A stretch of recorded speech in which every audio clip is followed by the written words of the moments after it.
Tractor खाले झुट काला मंडा आया ते थोड़ा जा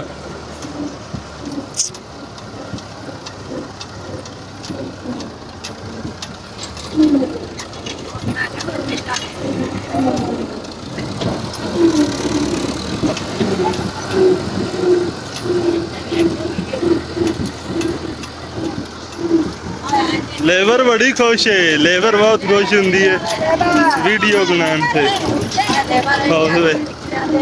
यार मेरी लेबर बहुत लाडी है, वेखो उस्ताद जी उरी तो धुएं के टाइम ते खुश रहते हैं बस, उन्हें वो तो आंदे ने और कोई काम ना होवे।